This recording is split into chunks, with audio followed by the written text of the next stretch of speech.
Hello, film fans. Welcome to the Film vs. Film podcast. My name is Martin Harries, your host, and I'm joined by the film encyclopedia man, Boaz Dix. We are a couple of filmmakers on occasion, but mainly can't stop yapping about movies. On this podcast, every episode we pick a topic from a film that's coming out at the cinema or on VOD. Myself and Boaz pick our favourite film from that topic, or team up against a guest and battle it out to decide which film will become the greatest film of all time. If you enjoy this podcast, please leave us a 5-star review and subscribe. Please enjoy part 2.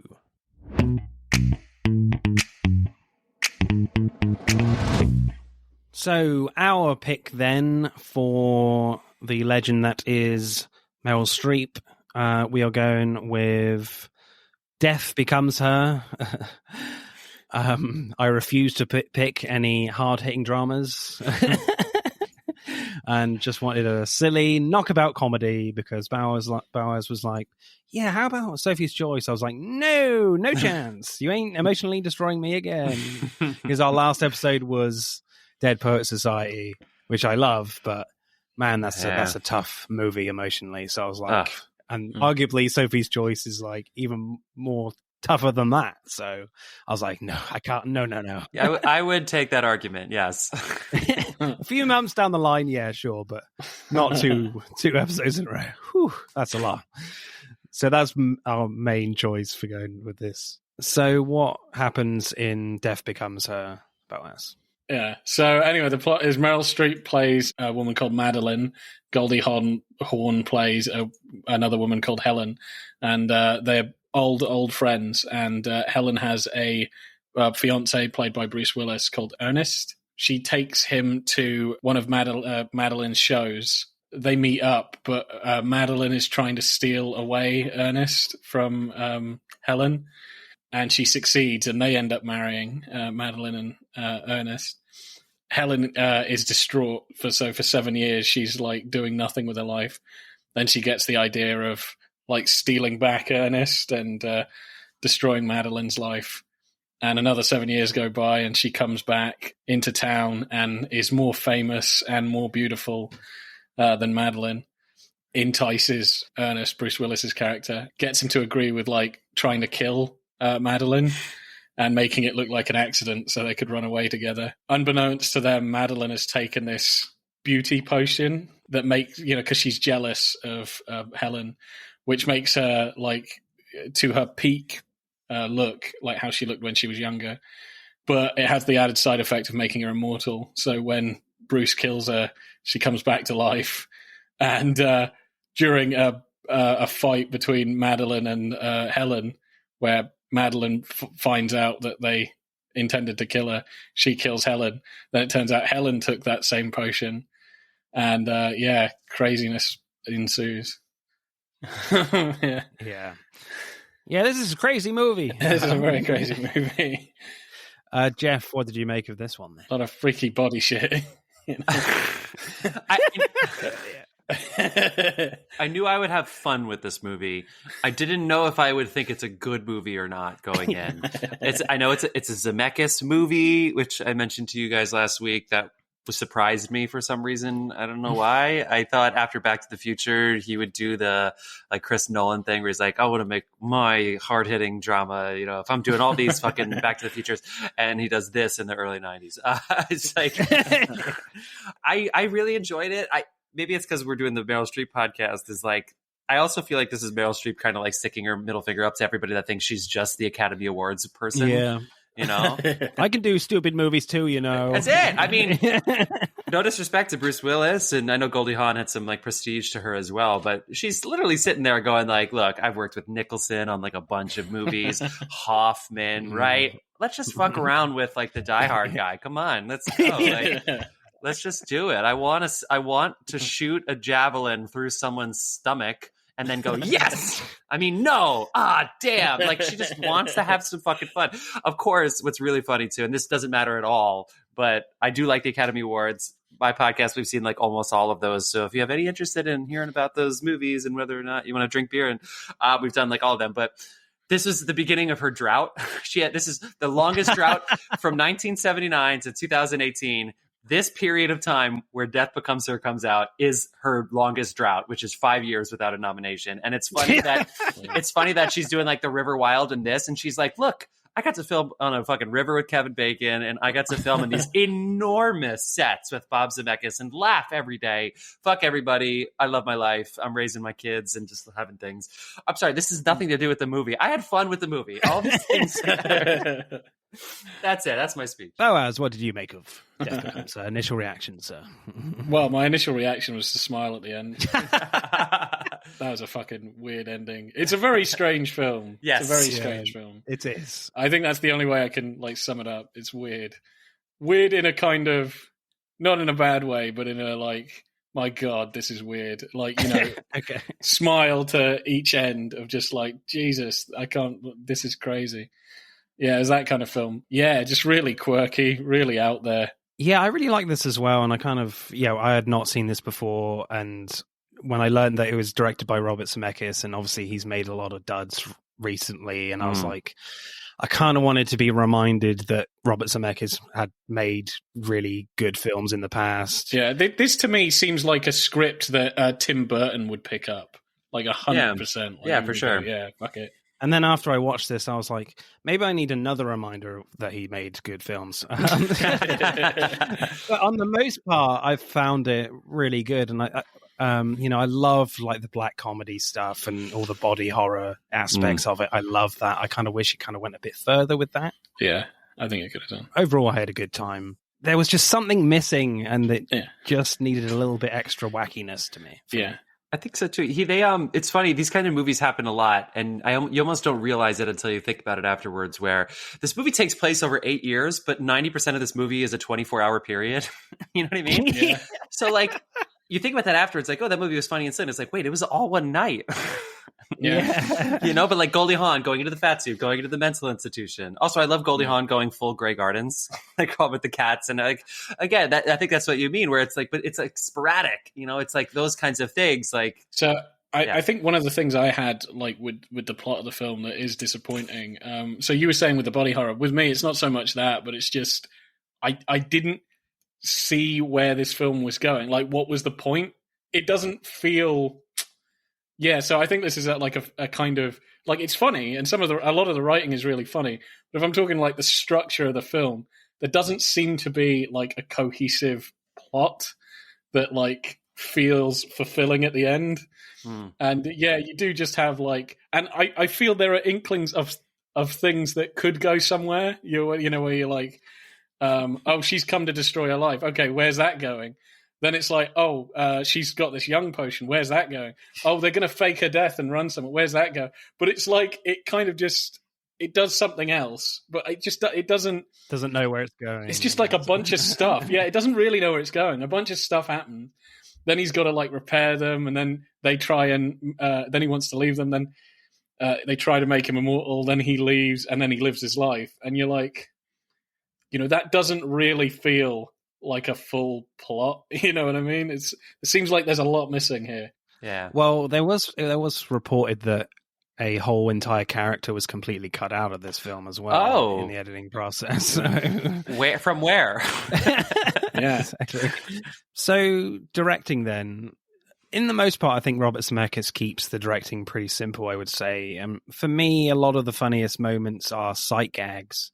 And he loves the slow pull-out shot on a mirror to reveal the gag. And I love the one where Helen, Goldie Hawn's character, is practicing a line in the mirror, trying to be as dramatic as possible. And then as the camera is coming out, you can see all these defaced pictures of Madeline with lipstick everywhere. You know, there's a great one where Madeline is introduced in bed after the time jump, and you think the maid is behind her when they're talking. Then the maid puts a tray on her lap, and I was like, "What? Where the hell did you come from?" I was like, oh, it's a mirror. Oh, okay. I felt stupid right there. But yeah, I did love a lot of the sight gags. I think one of my favorite sight gag is when Helen is explaining her plan to kill Madeline. Oh, I like that. By knocking her out and with alcohol, and drives her off a cliff, and the car blows up, and then cuts to the medical examiner picking up her burnt to a crisp arm, still holding a beer bottle, and she's still wearing a diamond bracelet. I thought that was hilarious. Yeah, they're definitely overachievers with how much alcohol they put in the car in that gag. The seat was just full of empty vodka bottles. Yeah. She either drank herself to death or was trying to open up a brewery or something. Yeah, right? Oh, God. What are some of our favourite sight gags? Oh, Jesus, there's quite a few. I like when she's getting young. I think this is probably the first clip I ever watched of this film. I didn't even know what it was. Saw it on YouTube. But when she takes the youth formula and, she's getting young. But I just love how, like, her ass tightens. Yeah. I just thought that was fucking hilarious. So the camera is just, like, bump boobs and arms and face and shit. And then just, like, ass shot. And you're like, what the hell? And then her ass just goes like that. I thought that was hilarious.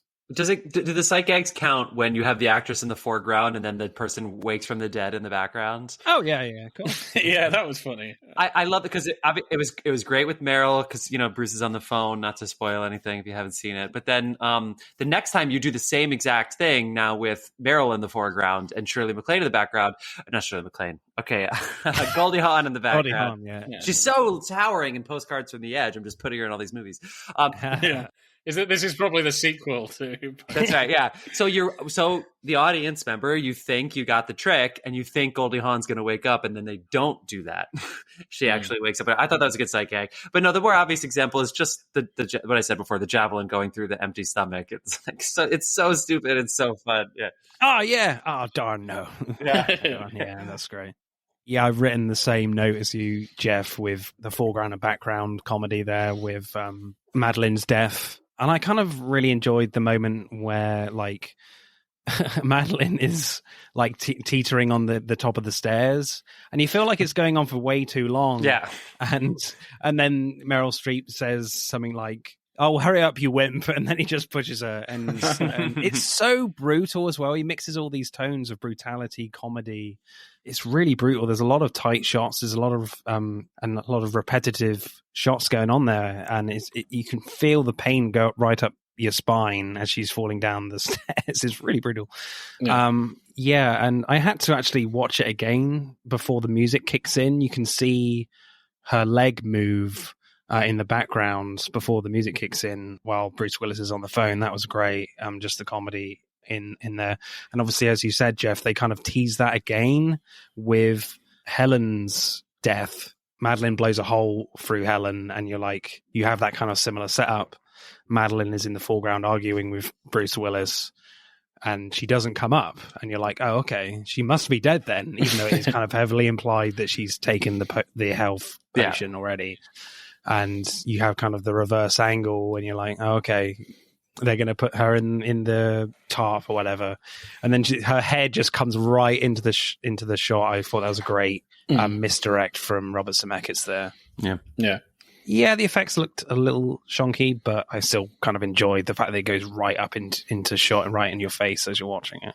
Yeah. So, like, the last scene as well is just kind of pure horror comedy where Helen and Madeline are at the back of Menville's funeral making a racket, and you can see that they don't look right even under their veil, and when they leave and lift up their veils, they look really disgusting and disturbing. Yeah. Again, proper brutal when they fall down the stairs, and it's just a ridiculous gag at the end when they're just broken or like mannequins. For me, it's funny because it's just by how absurd it is. It's just it's over the great. top. Yeah. Well, they're basically porcelain. They don't have any blood or flesh. Apparently, they're made of stone. Who knew? Yeah. But yeah, and I thought that was kind of funny. Like, both of their heads are just there. It's like, where did you park the car? Upside down, yeah. Favorite shot or scenes, people? What we got? I think I'll go with when Helen stands up, with the hole in her torso and stuff. I think that was a really great shot. Another shot that I haven't mentioned here, but I did like, where Bruce Willis realizes that she's undead. There's that kind of shot, and he just reminds me of Dr. Frankenstein or something, where he's like, you're alive, and then it's from her point of view laying down upwards, and then lightning in the sky, like he's fucking like a mad scientist or something. I like that shot. Like there were a couple sneaking around scenes very similar to Postcards too, with Meryl kind of moving around. I actually just love the way he framed, because I don't know if this is a negative or a positive, that when Bruce Willis leaves after not taking the potion, and then he goes upstairs and you only see him go through the door and shut the door, and then you see him and he's like looking around but you don't see anything else, and then the camera slowly turns and you realize there's hundreds of people in this giant room. I thought that was just it's so simple. It's not like that requires genius to do, but I just thought it had just the right taste, because actually it was at the point now where I was like, okay, well the movie's got to be over, and then I was like, oh fuck, we have to go through this party scene now. I was like, oh, okay, cool. But it was I thought that was well done. Also, is it the game where they fall through the you can't put a pool there, first thing. Oh, yeah. I know what you mean.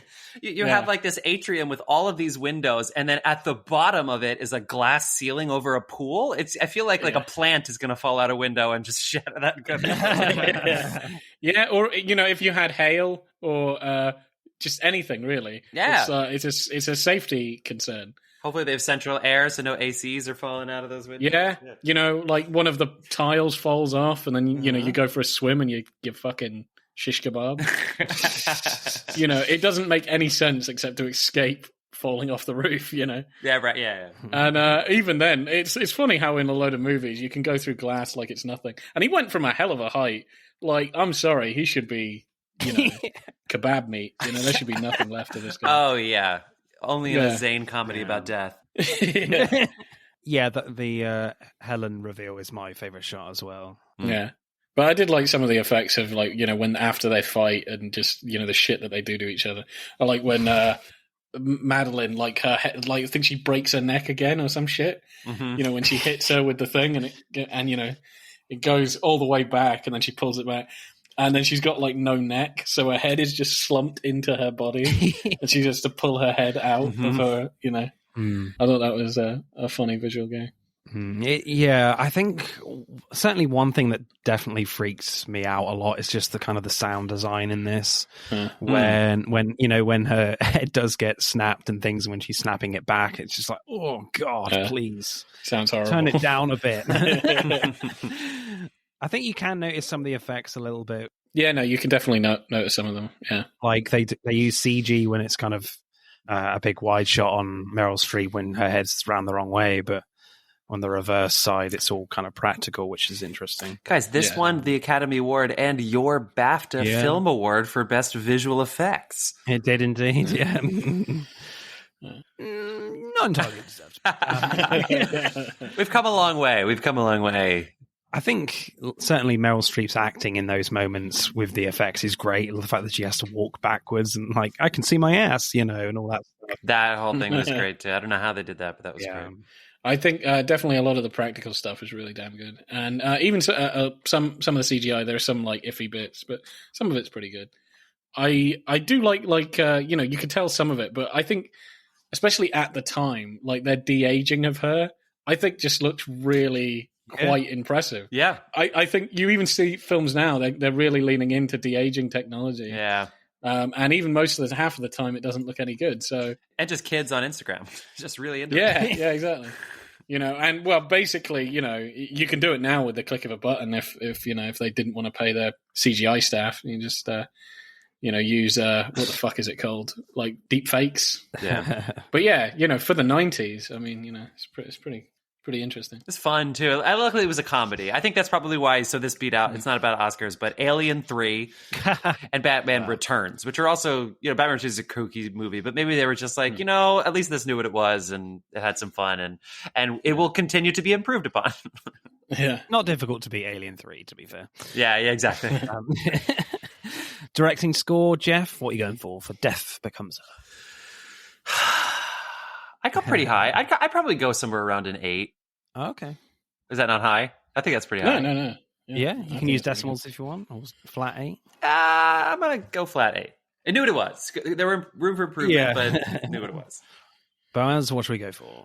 Yeah, I mean, as I said, my criticism is more with the script, but I quite like the directing. I think it's funny. Yeah, I mean, Robert Zemeckis does a great job of crafting a lot of the gags and kind of messing with your rhythms of what you're expecting. Yeah. So he does a great job there. And there is definitely some there's a lot of simple stuff here, but there is some kind of tracking shot flair, if you will, as well, which kind of keeps it interesting as well in the quieter moments.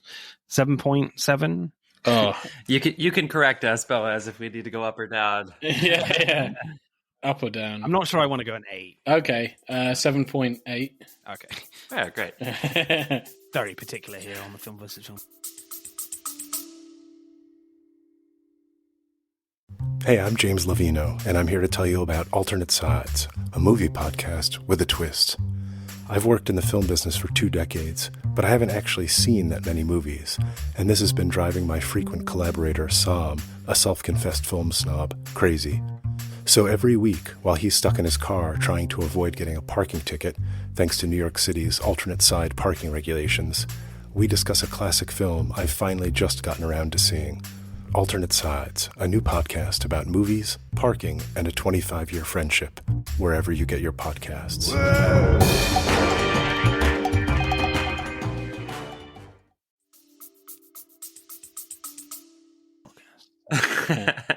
Actually, 7.9. Put a 7.9. Okay. Screenplay then. I really liked how quickly they establish how much like Helen Sharp hates Madeline Ashton. Firstly, it's set up by like Dr. Manville, Bruce Willis's character, saying that he will never leave Helen, then cut to Melville marrying Madeline literally straight away, which I thought was pretty funny. But then there's an interesting scene where it opens with Helen's fat ass filling the frame, say 7 years later.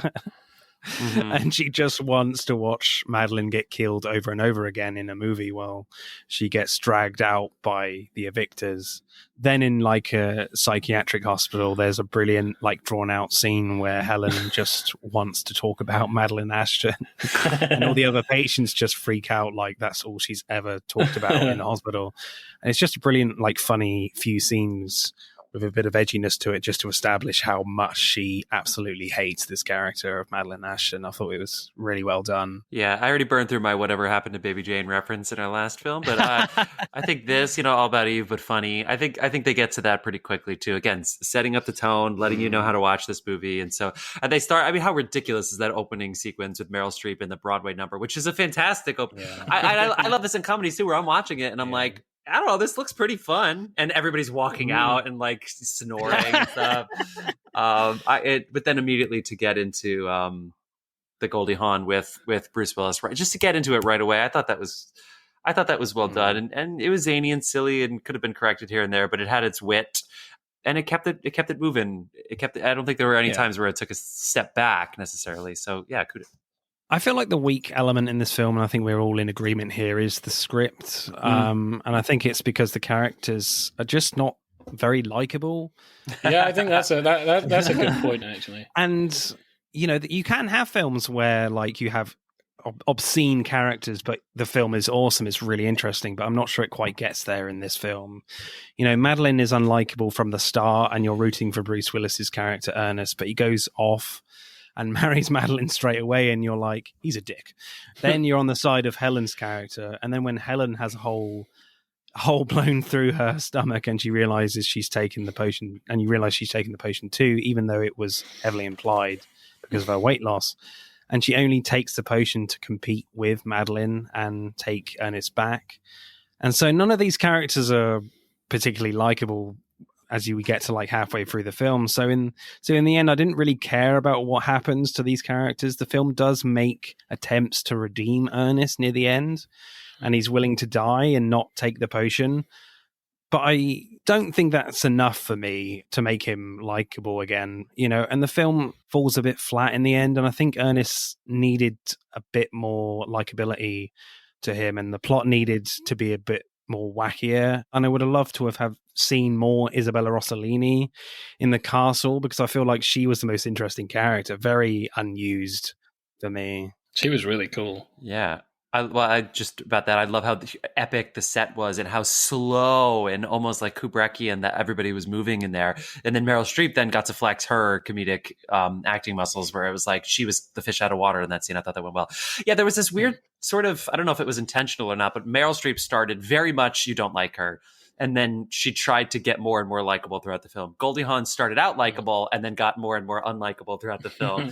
And then Alec Baldwin was sort of in the middle, and I think he was flailing a little. Not Alec Baldwin, Jesus Christ, man. I was going to say, where the fuck was he? Yeah. Were we watching the same movie? Jesus. It's it's funny. There are Beetlejuice vibes for me in this a little bit, but no, that's my excuse. No, Bruce Willis in this was kind of flailing a little bit. I think that like the greats like Peter Sellers or even Kevin Kline in a role like this, like could have been as zany as him, but had a more clear point of view. And so I think he actually could have been our cohesive glue between these two unlikable characters in the middle. But it was actually almost like there were times where I was like, just get out of the way, man. Just get out of there, Yeah, I did feel like in so many scenes, he's really flaky and you're not really sure like what he's doing. Do you know what I mean? Yeah. Like what's your goal here? What's your end goal here? Like do you know what I mean? Yeah.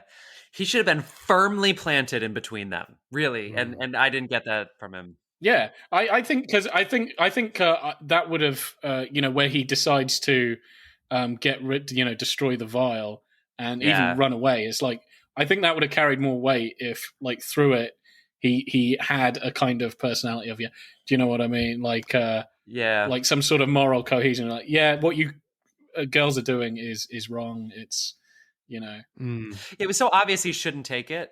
I also didn't care. I also didn't care, but it was so obvious. It's like, man, do you really want this to be the rest of your life? Look at you. Don't do that. You'll be spray painting yourself. What's going on? That's it. I think this film also kind of reminded me a lot of one of the past films we've watched actually on this podcast, The Mask of the Red Death, in the castle scenes, because Rossellini's character kind of explains to Madeline that like you can't be seen in public anymore, and they kind of forget about that element a little bit, and I feel like they could have explored that a little bit more, but they don't really at all. I feel like there's just gold there with Isabella Rossellini's character. Totally. What's she called? Rehuman or something? Yeah. And the film could have been so much more wackier and just crazy. I mean, she's got two like 80s wrestlers for servants. I mean, come on, let's play on that. yeah. We gotta use them a little more. Yeah, absolutely. They could have done a full like sort of Beetlejuice of all them teaming up against the witch that gave them these powers or something. We should, yeah. I know that's kind of cliche or whatever, but I don't know. Like then you'd have like a redemption arc for the girls, I suppose, and you'd get to see more of her. Because Bruce Willis isn't really much of a threat to her. Yeah, but at the same time, you still got to have like Madeline and Helen kind of look stupid at the end, because obviously this it definitely has a lot of satirical elements of plastic surgery and celebrity culture in there. So you do have to kind of end up with those two characters looking terrible, So I guess the film just meanders here and there, and there's not a clear sense of where it's going. So. Yeah, I think I agree with that. There are some really great ideas in the plot, but I do agree with that. It does sort of just weave in and out, and it's not structured incredibly, as solid as it could be. So I think that's a good word for it. It meanders quite a bit in between plot points. So I would have just liked a little more focus, and maybe that if that came together a little better. Either that, or just really hit home with the wackiness and craziness. Well, yeah, just go absolutely fucking nuts. Yeah, I think those are your two options. I agree with that, because it doesn't get really crazy until like the halfway point when basically, she gets a fucking neck snapped. That's the big moment, and that's like over halfway through the film, and then it's pretty crazy. But yeah, I agree with you. Either make a solid plot, or just go fucking apeshit, like, right off the bat, Yeah, let's see some more magic. Or that is the Isabella Rossellini line of like, in a world that's so obsessed with science, why not a little magic? And I was like, first of all, are we obsessed with science? Like, I know we've had no science references up until this point. No. Yeah, exactly. But yeah, like to have, you can't just like, I know you don't want to give the game away, but that's the movie, right? That's what it is about this vial. And it's like halfway through, I wish there was some way of getting to that wacky or zany a little sooner, I guess. And the Goldie Hawn stuff was not wacky zany. It was crazy, right? That she becomes huge and the cats and the stuff, but not where. Yeah, anyway. Yeah, exactly. It's not using the magic sci-fi thing to its use. Favorite lines, people? I think one of my favorites is "Wrinkled, wrinkled little star, hope they never see the scars." Oh, that's good. Yeah, that's a good one. There are some funny quotes. I like the where Ernest is drinking and somebody likes how he had touched up her mother's dead body. It's like, how did you make her look so good and so lifelike? You rephrase that, dude. Yeah. Yeah. I mean, like painted, not played with. Yeah. You know. But, oh dear. But anyway, well, I mean, he technically is a necrophiliac. You know. I mean, yeah, kind of. Yeah. But anyway, and I like where moving on. Yeah, I like where she's like, you know, how did you do that? And he's just like, you know, spray paint, you know, and he's just doing this. Yeah, I quite like that. For me, it's actually a Bruce Willis line, despite me knocking his. I know we're not there yet, but you can already tell where I'm headed with him. When he finds out, but she's not in the hospital room anymore. And he goes, "Where is she?" And the nurse goes, "She's dead, sir. They took her to the morgue." And he goes, "The morgue? She'll be furious." Yeah. That was funny. Oh, for Christ's sake, at least lie quickly. Yeah, that's a good one too. That was a good one. I like that one. When she's talking to her bit on the side. Mm-hmm. There's a great one, I think from Streep near the end. "We just have to be very, very careful with ourselves. We have to take care of each other. I'll paint your ass, you paint mine." Great one. That was funny, yeah.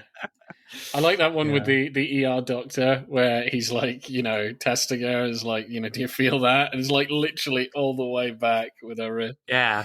She's like, no. Yeah. Yeah. And then I like where he's like, you know, he's given an evaluation. He's like, the bone protrusion through the skin, that's not a good sign. Your body temperature is below 80 and your heart, it stopped beating. And then Ernst is like, what the hell does that mean? Exactly. What the hell? He's like, I'm going to get a second opinion, and he leaves. I really like that. And dies, I believe. He's dead, right? Is that what we... I didn't really understand that. I was like, okay, he's dead. Right, okay, let's move on. Time moved very fast in that, 2 minutes. Yes, it did, yeah. Yeah, it feels like, you could have spent ages in the hospital, trying to sneak her out. I feel like something was cut out there. Yeah, I do agree with that. But yeah, my favorite is, yes, no, oh damn, you know, with the spear going through the hole. That was just genius. You get excited when you throw something through a target. You get excited. She's like, yes, no, damn. It's so great. The broken shovel. Yeah. Yeah, that was good. Yeah. Well, where after she's blown a hole in her, I think she doesn't notice she's got a hole blown in her. Yeah. And so she's like, what was it? You won't be able to wear bikinis or some shit like that. Yeah. Yeah, I thought that was quite funny. Screenplay score, Jeff, what are you going for? Maybe a 7-1. Okay.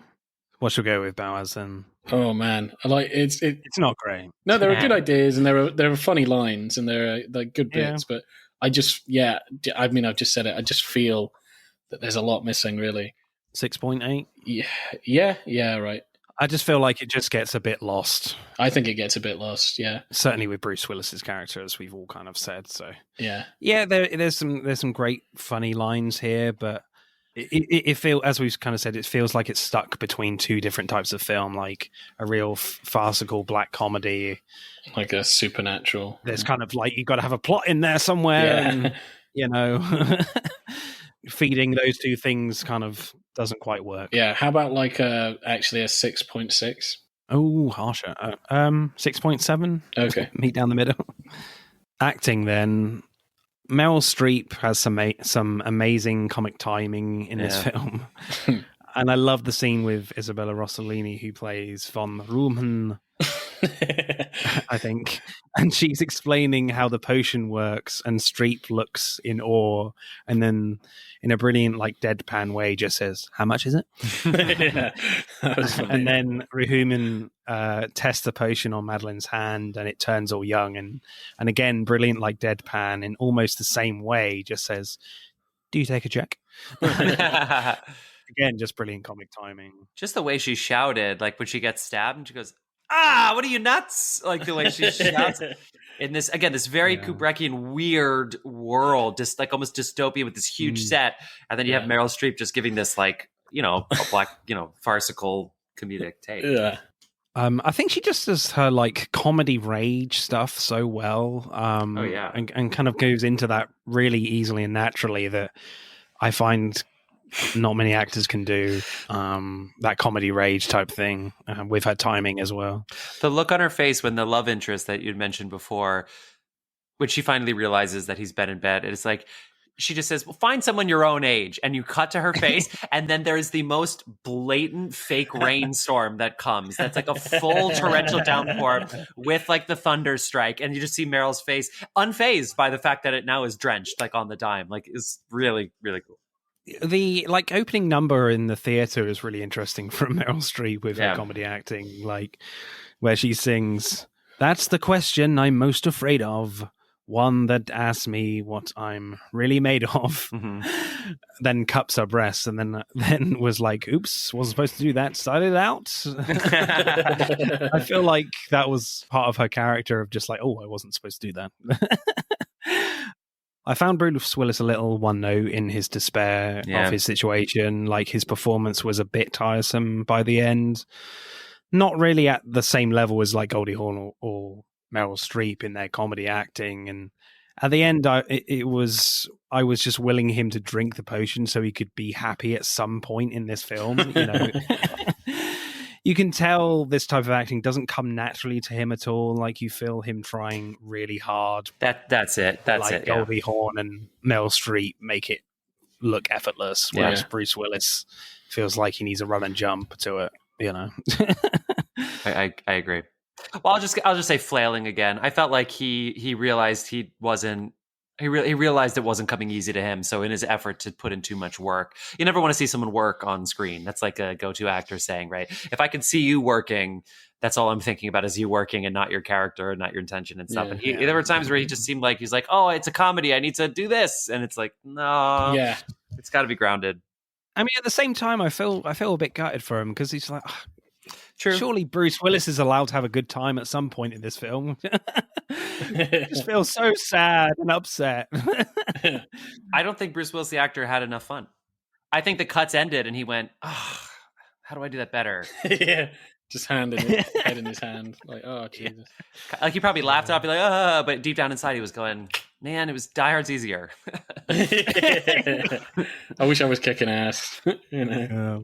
There must be, like, conversations between Bruce Willis and Robert Zemeckis where he's just like, "In the next scene, can I smile at least?" Or is that not allowed? Like, "No, you can't smile, dude. Sorry. You gotta act miserable all the way through." I really, so all of the three women in this, I think, are great. I like Goldie Hawn. I love the scene where she's like trying to seduce Bruce Willis again when in that red dress was hilarious. Yeah, that was funny. Yeah, going right up close to him and because I like where and she's doing it like so hammy, but it's funny. It's like intentionally hammy. It's like, you know, overdone, but like, you know, she knows what she's doing. I just love how you know, she goes at the door is like, "Is you know, Maddie in?" And I'm looking for Maddie, and he's like, "No, she's out." It's like, thank God. You know? And then just grabs hold of him and is like, "I can't do this." You know. And I like when she's oh, what was it? "You're a powerful sexual being, Ernest." Yeah. He's like, "I am," and he's like, "Yes, you are. If I've never told you before because I wasn't the sort of girl that would have said would say the word sexual without blushing." And she's just like, "Sexual." She says it 17 times. Yeah, said it over and over. Sexy, sexual, sexy. Yeah, sex. sex. But how she does it, how she does those lines is fucking hilarious. She makes it a million times funnier. That's totally.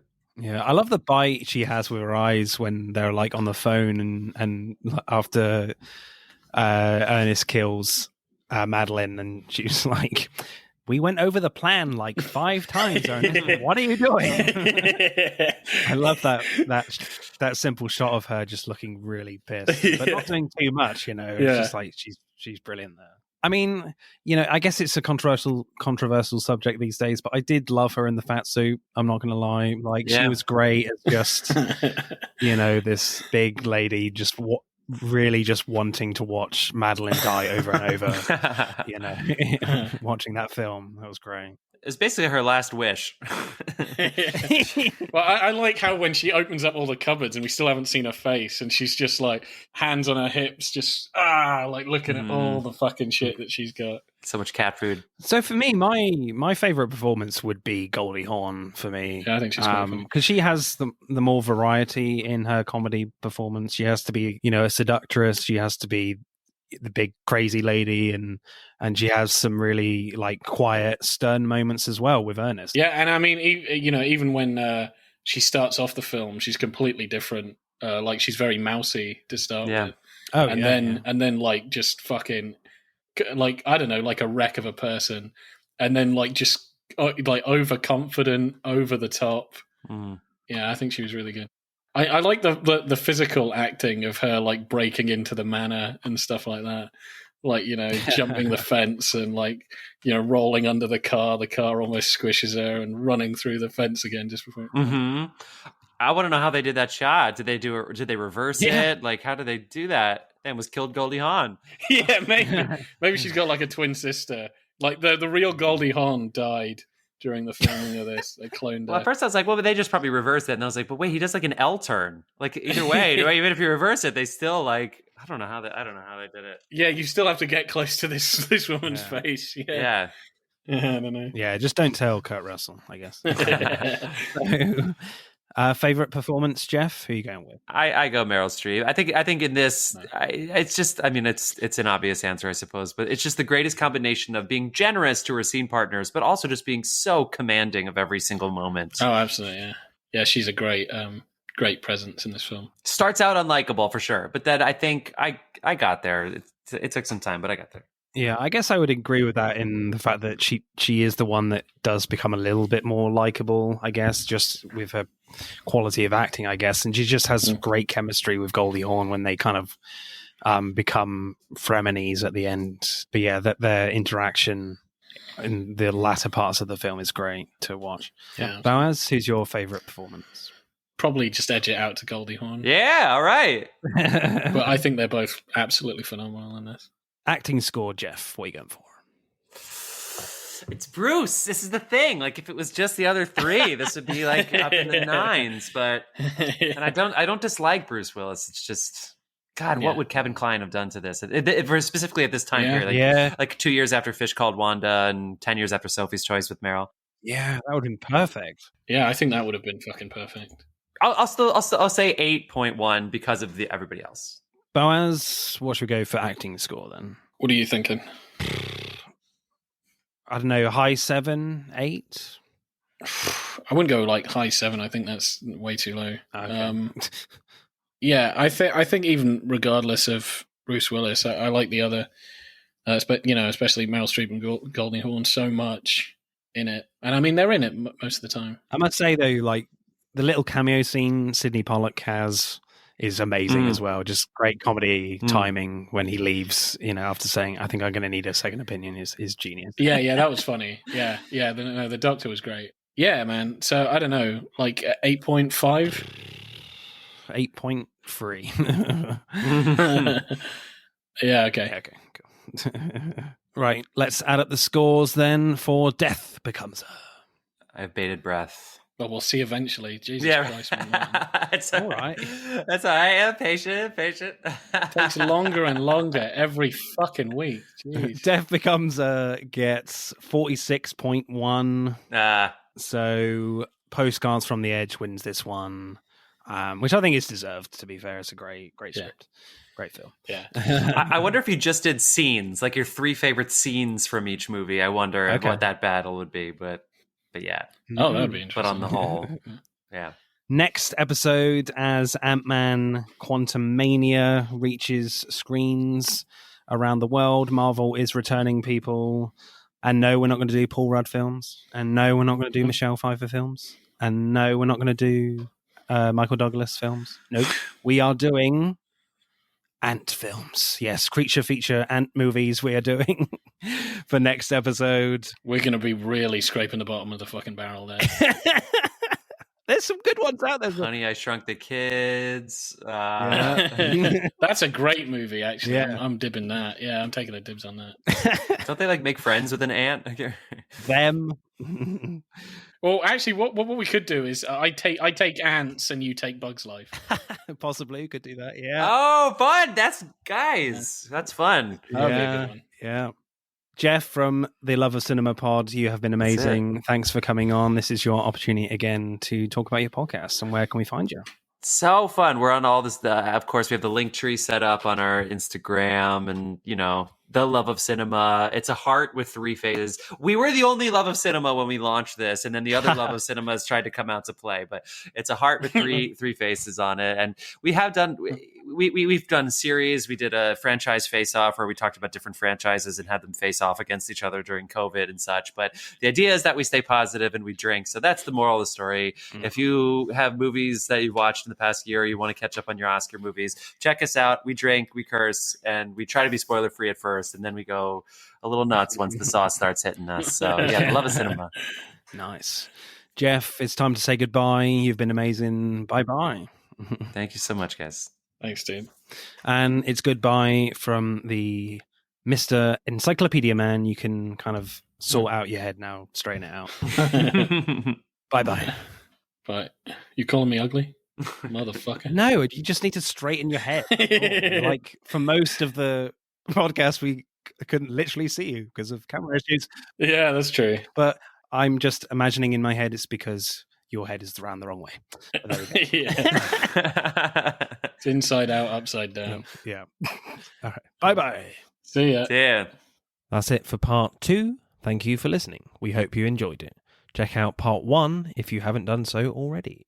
But don't stop there. Get involved and tell us what your favourite films are relating to the episodes. Send us a DM or comment on Instagram and TikTok at Film vs. Film Podcast, for Twitter at FVF_podcast. If you do, we'll give you a shout out on the next episode. If you're feeling really generous, you can buy us a one-off coffee at our Buy Me a Coffee account. Remember, please leave us a 5-star review and subscribe. Pod signing off.